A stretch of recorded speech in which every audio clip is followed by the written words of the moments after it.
is where I'm from, so I have no desire to move anywhere else. And you know, and Detroit has some history, and it has that kind of negative connotation to it when you say you're from Detroit, which is always fun to carry around. I mean, you know, you don't get that when you say I'm from Pittsburgh. You know, in comics work, I really like to do just pen and ink, and I really like black and white as opposed to colored work. In mine, especially. It's not like I think in black and white, or you know, I only watch black and white movies or anything like that. I think a lot of the power in comics is in the line work and the ink work, and the color just kind of detracts from that. I mean, when I'm doing paintings, that's a whole different technique for me. I mean, you know, oil paintings and watercolors are definitely a whole breed apart from comics. And I tried to do like these dream sequences and the flashbacks all in wash or watercolor to just to give it a softer, dreamy feel. My cheap Kmart watercolors. Since I was poor growing up, I had to use the most inexpensive materials I could find, and since I learned how to make those work for me, I've never really changed. You know, I do on occasion buy, you know, some of the more expensive tube paints where Kmart's can't really match their color intensity, but for the most part, I've learned how to make the cheap stuff work for me, and don't feel any need to change. In fact, I've had the same drawing board since I was 15 years old. Um, as you can tell by looking at it, it's got a nice crust of ink and paint all over it. I actually bought it when I was like 16 from the first jobs I ever had. I was working in senior citizens, old folks home. You know, I never had so many mothers in my whole life. You know, son, take me out in the sun. Take me out in the garden. You know, everyone was in wheelchairs, and so I used to push them around and stuff. And share cigarettes with them. And I used to share cigarettes with them until one time, after I'd been sharing cigarettes with this like 75-year-old man for a week, one of the doctors came up to me and said, "Don't give this man cigarettes, he has syphilis." And I'm like, "Well, yeah, I've been sharing butts with him for a week now. I'm glad you told me." I had been working on cars for like 12 years, and I was just totally tired of it.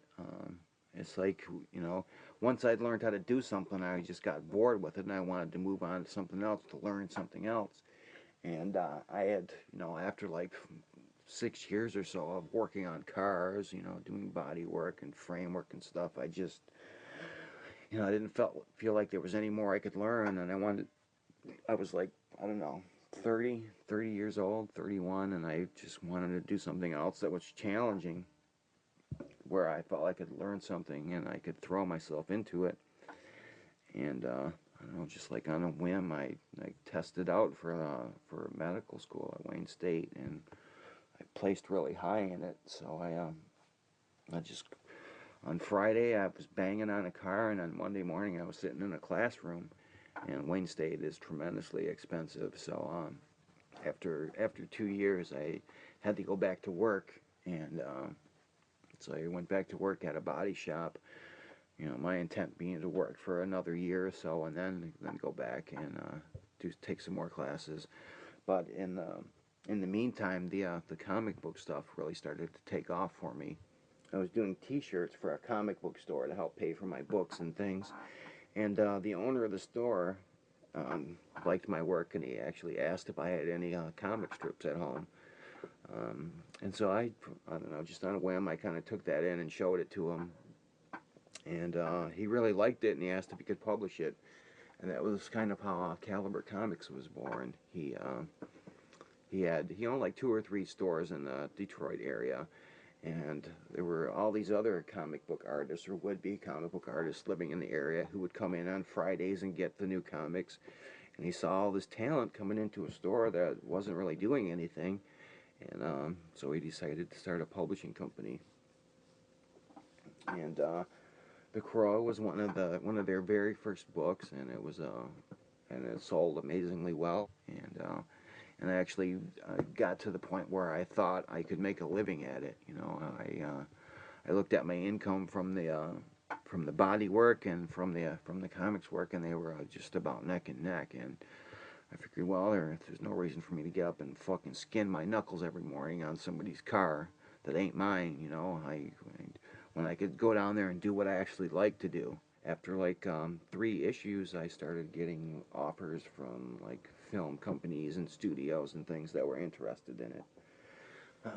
Which I was really surprised that it didn't take very long for them to latch onto it. But I mean, I always saw it as a film. You know, in fact, when I was like laying out the pages, I did it in storyboard form. My dad was a bus driver in Detroit, and I would go to work with him, and he would drop me off at the theater, and I would sit there and watch, you know, the same 2 horror films all day, and then he would pick me up on his way home. So, spent lots of weekends down there. I'm definitely influenced a lot by film. You know, when I'm drawing comics, I'm thinking of camera angles, and you know, I'm thinking of where do, you know, even though I'm drawing, you know, I'm actually thinking where I'm placing a camera. But you know, in reality, the camera is just my head. You know, where I'm looking at a scene from. Typically, you know, comics in that respect work just like film. You know, if you have the camera far away from the figures or the action, it tends to isolate it and make it more formal and less intimate. And comics work the same way. If you push in on somebody into a close-up, it adds more immediacy to it, and it makes it more informal. So in that respect, you know, comics and film are really similar. You know, and on the other hand, comics, you know, comics are a lot different than film. Whereas, you know, time is one thing where you can't really guide the reader on how much time to spend on each picture when he's reading a story. So typically you have to slow a page down, you have to put more panels in it, more pictures, so they have to spend more time reading it. You know, put more dialogue or more caption balloons on a page to keep them on that page longer. Or if you want to speed it up, you use a lot of big panels, like on the action sequences. You know, I typically do, you know, three or four big panels, or splash panels, which is, you know, a whole panel. And in some instances, I even will do a double page panel, which is stretched over 2 pages.